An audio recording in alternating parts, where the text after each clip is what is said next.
कांग्रेस की ओछी राजनीति ने एक बार फिर देश को शर्मसार कर दिया है।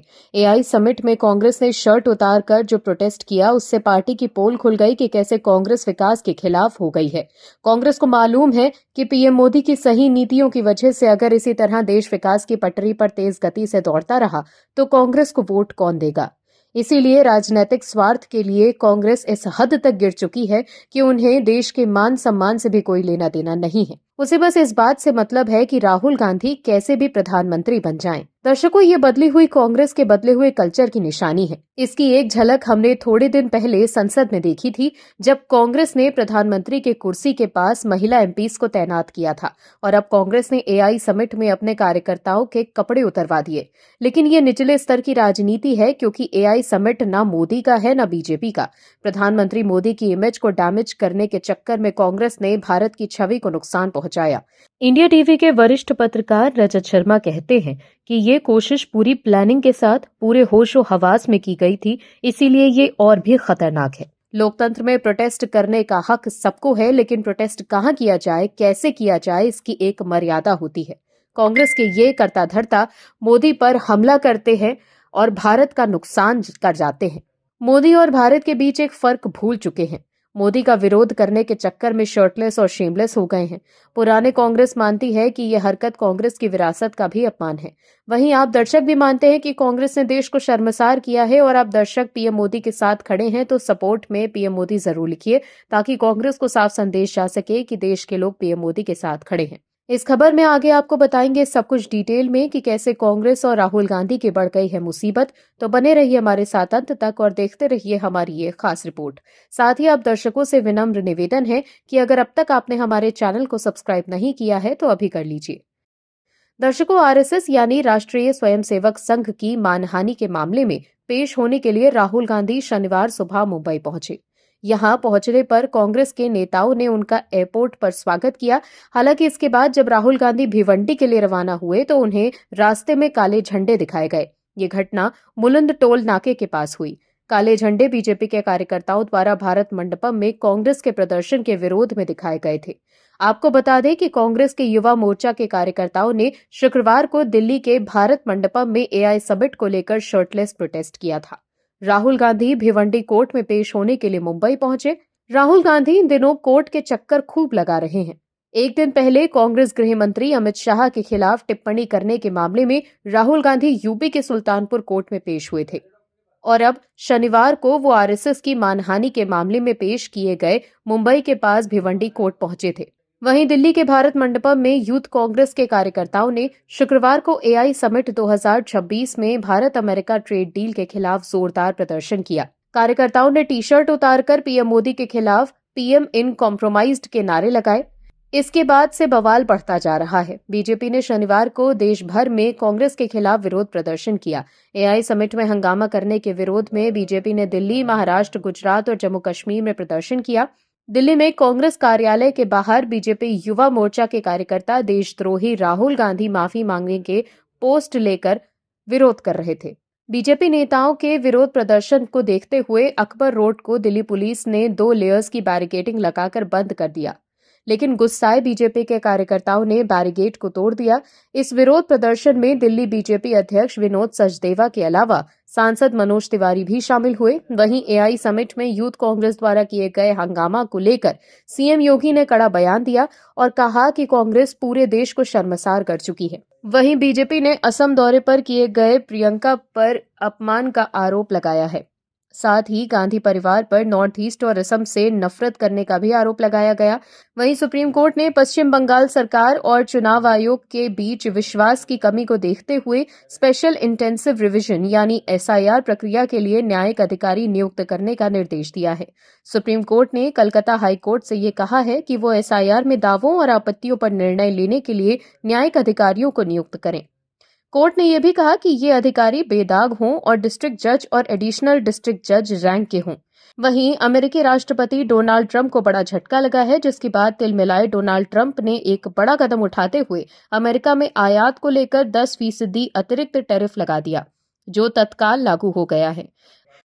दर्शकों, कुछ समय पहले राहुल गांधी ये आरोप लगा रहे थे कि चीन ने भारत की जमीन हड़प ली है, लेकिन जब सुप्रीम कोर्ट में जज साहब ने सबूत मांगा तो राहुल गांधी अपने बयान से साफ पलट गए। कोर्ट में राहुल गांधी ने कहा कि मीडिया में छपी खबर के आधार पर वो आरोप लगा रहे थे। मतलब मीडिया कुछ भी छाप देगा तो राहुल गांधी बिना सोचे समझे उस पर बयान देने लगेंगे, क्योंकि उन्हें राजनीतिक लाभ मिल सकता है। लेकिन वो ये भी नहीं सोचते हैं कि इससे हमारे वीर सैनिकों का मनोबल गिर सकता है। ऐसे में सुप्रीम कोर्ट में जज साहब ने उन्हें फटकार भी लगाई थी। वहीं अब एक बार फिर इसी तरह का आरोप लगाने की वजह से राहुल गांधी एक्सपोज हो चुके हैं। दर्शकों, पूर्व army chief general Manoj Mukund Naravane की एक किताब छपी नहीं, लेकिन पिछले दिनों इतना हंगामा हुआ कि संसद का सत्र ठीक से नहीं चल सका। वहीं अब राहुल गांधी के बयान पर पहली बार भारतीय सेना के पूर्व सेना अध्यक्ष जनरल नरवणे ने अपनी प्रतिक्रिया दी है। रिपब्लिक से बातचीत करते हुए नरवणे ने राहुल गांधी के सभी दावों को सिरे से खारिज कर दिया। उन्होंने साफ शब्दों में कहा है कि भारत की भूमि पर चीन का कोई कब्जा नहीं है। इसके साथ ही उन्होंने उस मैगजीन के अज्ञात सूत्रों वाले आर्टिकल की भी धज्जियां उड़ा दी। इसके बाद लखनऊ एयरपोर्ट पर जब पत्रकारों ने राहुल गांधी से गलवान विवाद को लेकर सवाल किया तो वो सवालों से भागते नजर आए। दरअसल रिपब्लिक टीवी से बात करते हुए भारतीय सेना के पूर्व सेना अध्यक्ष जनरल मुकुंद नरवणे ने राहुल गांधी के गलवान विवाद को लेकर संसद में किए गए सभी दावों को सिरे से खारिज कर दिया। उन्होंने साफ शब्दों में कहा है कि भारत की भूमि पर चीन का कोई कब्जा नहीं है। इसके साथ ही उन्होंने उस मैगजीन के अज्ञात सूत्रों वाले आर्टिकल की भी धज्जियां उड़ा दी। नरवणे के खुलासे के बाद राहुल गांधी अब सवालों से भागते नजर आ रहे हैं। एक इंटरव्यू में जब पूर्व सेना प्रमुख नरवणे से पूछा गया कि आपने पहले कहा था कि 1 इंच जमीन भी चीन के कब्जे में नहीं गई है, क्या आप उस बयान पर कायम हैं? तो जनरल नरवणे ने कहा कि मुझे लगता है कि आपको रिवर्स क्वेश्चन चाइनीज से पूछना चाहिए कि क्या उन्होंने किसी भारतीय जमीन पर कब्जा किया है। जो जवाब मिलेगा वो उन सभी को संतुष्ट कर देगा जो इस मैटर पर संदेह कर रहे हैं। आगे उनसे पूछा गया कि एक आर्टिकल में आपके हवाले से लिखा गया है कि आपको प्रधानमंत्री का कथित तौर पर निर्देश मिला कि जो उचित समझो वो करो। क्या इसका मतलब ये था कि आपको प्राइम मिनिस्टर से खुली छूट दे दी गई है, जो राहुल गांधी कह रहे हैं? इस पर पूर्व आर्मी चीफ नरवणे ने कहा कि देखिए, हम फिर से उस आर्टिकल की बात नहीं कर सकते जिसमें अज्ञात सूत्रों के हवाले से लिखा गया है। क्या सही है और क्या गलत है, इसीलिए उसे छोड़ दीजिए। जब चीजें स्पष्ट होंगी तब इस पर ज्यादा गहराई से चर्चा करेंगे। राहुल गांधी के आरोपों पर नरवणे ने साफ साफ कहा है कि कोई भी कुछ भी कह सकता है, मुझे ऐसे मामलों पर कोई टिप्पणी करने की जरूरत नहीं जो मेरी चिंता का विषय ही नहीं है। दर्शकों, जनरल नरवणे ने सीधे तौर पर रिकॉर्ड बिल्कुल साफ कर दिया है। ऐसे में कांग्रेस के लिए ये एक सीख है कि उनके नेता की जल्दबाजी और बिना सोचे समझे बोलने की आदत अब उनके अपनी ही पार्टी के लिए नुकसानदेह साबित हो रही है। वहीं केंद्र सरकार के लिए ये उस बात की पुष्टि है कि राहुल हमेशा से झूठ बोलते आ रहे हैं। वहीं शुक्रवार को जब लखनऊ एयरपोर्ट पर कांग्रेस सांसद राहुल गांधी से मीडिया ने कई सवाल किए, मगर कांग्रेस नेता हर सवाल से भागते नजर आए। रिपोर्टर ने रिपब्लिक को दिए गए एक्सक्लूसिव बयान में नरवणे की बातों पर राहुल गांधी से बार बार सवाल किए, लेकिन राहुल गांधी हर एक सवाल को टालते गए। उन्होंने कोई भी जवाब या सफाई नहीं दी और सवालों से दूर चले गए। वहीं नरवणे के खुलासे के बाद बीजेपी सांसद निशिकांत दुबे ने एक्स पर पोस्ट कर लिखा, जनरल नरवणे जी ने कहा था कि राहुल गांधी जी के झूठ का उत्तर उनके पास नहीं। राहुल गांधी जी को अपने नाना नेहरू जी से पूछना चाहिए कि चीन ने 38,000 वर्ग किलोमीटर जमीन भारत का 1962 में कब्जा कर लिया था। क्या सेना की राजनीति में घसीटना, अग्निवीर योजना में युवाओं को भड़काने के लिए राहुल गांधी जी पर देशद्रोह का मुकदमा नहीं चलाना चाहिए? सोरोस फाउंडेशन का एजेंट। दर्शकों, राहुल गांधी के साथ अक्सर यही होता है। हर बार वो अपने द्वारा उठाए गए मुद्दे पर बैकफुट पर नजर आते हैं। चीन ने भारत की जमीन हड़प ली है वाले आरोप पर तो उन्हें सुप्रीम कोर्ट से कड़ी फटकार भी पड़ चुकी है। वहीं वोट चोरी के मुद्दे पर पोल खोलने के बाद अब वो कुछ भी नहीं बोल पा रहे। वहीं राफेल डील पर तो चौकीदार चोर है वाले आरोप पर भी उन्हें सुप्रीम कोर्ट से माफी मांगनी पड़ी थी। वहीं अब केंद्रीय गृह मंत्री अमित शाह पर दिए गए एक बयान की वजह से भी वो कोर्ट का चक्कर लगा रहे हैं। शुक्रवार को राहुल गांधी अमित शाह पर कथित आपत्तिजनक टिप्पणी के मामले में बयान दर्ज करवाने सुल्तानपुर पहुंचे। वो जिले के एमपी एमएलए कोर्ट में पहुंचे। पेशी के बाद राहुल गांधी ने कहा कि मुझे लगे सभी आरोप राजनीतिक हैं। कोर्ट ने राहुल गांधी को आखिरी मौका देकर तलब किया था। अदालत की ओर से उन्हें बयान दर्ज करने के लिए 20 फरवरी को आखिरी मौका दिया गया था। कोर्ट ने सफाई सबूत के लिए अगली तारीख 9 मार्च दर्ज की है।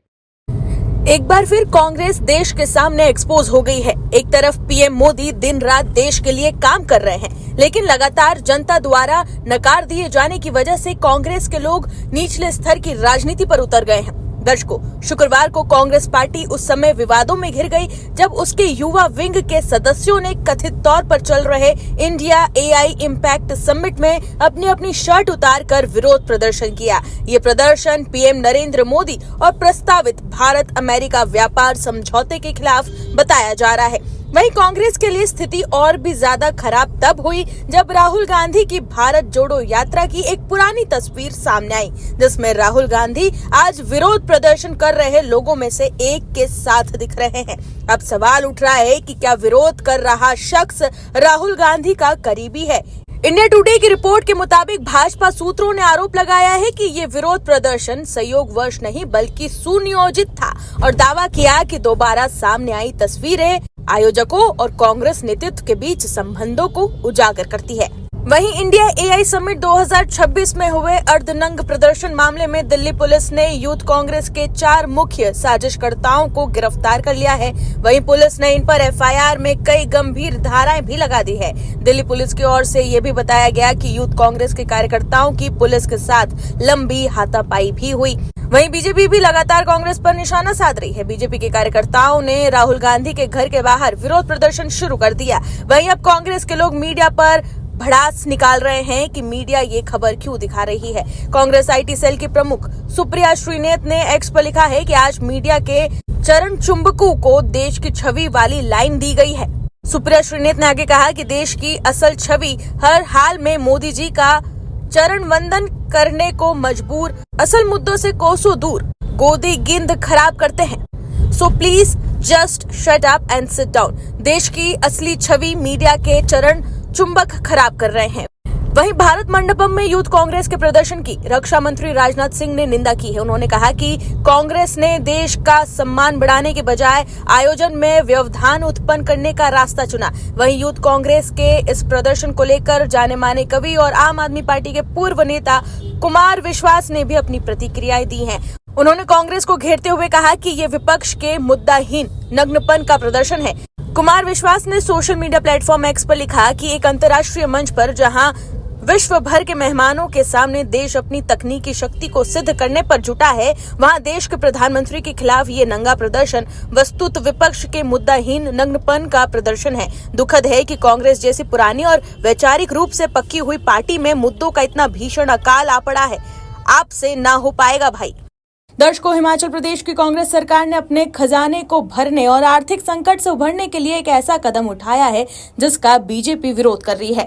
दरअसल प्रदेश की सुक्खू सरकार ने नई टोल टैक्स की दरें जारी की है और एंट्री टैक्स में करीब 2 गुना इजाफा किया है। इस बढ़ोतरी को लेकर बीजेपी के राष्ट्रीय प्रवक्ता प्रदीप भंडारी ने हिमाचल सरकार और राहुल गांधी को आड़े हाथों लिया है। प्रदीप भंडारी ने सोशल मीडिया प्लेटफॉर्म एक्स पर एक पोस्ट करते हुए ये लिखा कि हिमाचल घूमना और महंगा हो गया। हिमाचल प्रदेश में कैश की तंगी से जूझ रही कांग्रेस सरकार ने एंट्री परमिट के रेट 2 गुने कर दिए हैं। प्राइवेट कारों के लिए अब 170 देने होंगे। चार्ज में 40% से 50% की भारी बढ़ोतरी हुई है। उन्होंने आगे ये भी लिखा कि फाइनेंस कमीशन की सलाह पर रेवेन्यू डेफिसिट ग्रांट मिलने के बाद गवर्नेंस सुधारों के जरिए फाइनेंस को ठीक करने के बजाय राज्य टूरिस्ट और आम लोगों पर दबाव डाल रही है। एक्साइज में बदलाव, शराब की दुकानों में फेरबदल, टोल कलेक्शन कम किया गया, एंट्री टैक्स बढ़ाया गया, आम आदमी पर बोझ खटाखट। राहुल गांधी पर हमला करते हुए प्रदीप भंडारी ने ये लिखा है कि ये है राहुल गांधी का मॉडल।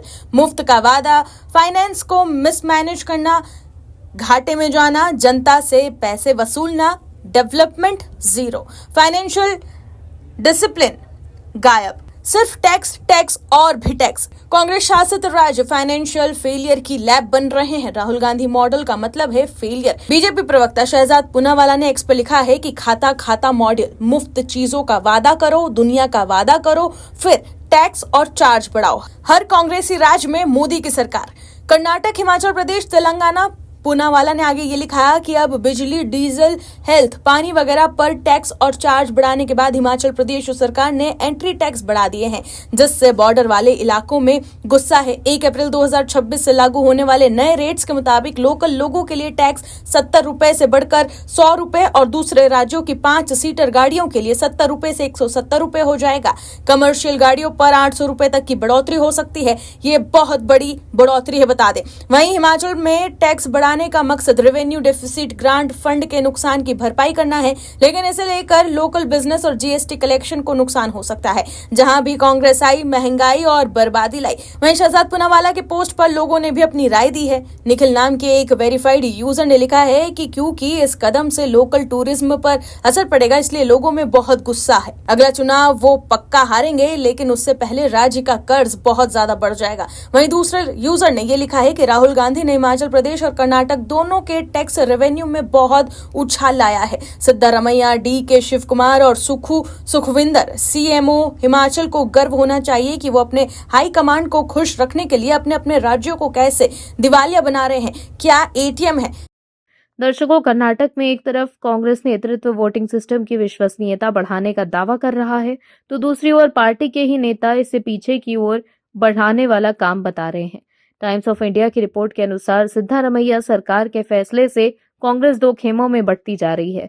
इससे विपक्ष को भी हमला करने का मौका मिल गया और चुनावी राजनीति में नई बहस शुरू हो गई। दरअसल कर्नाटक की सिद्धारमैया सरकार जिला और तालुक पंचायत चुनाव बैलेट पेपर से कराने की तैयारी कर रही है। सिद्धारमैया सरकार का कहना है कि इससे चुनावी प्रक्रिया में भरोसा बढ़ेगा और मतगणना अधिक ट्रांसपेरेंट होगी। कांग्रेस लंबे समय से ईवीएम की विश्वसनीयता पर सवाल उठाती रही है।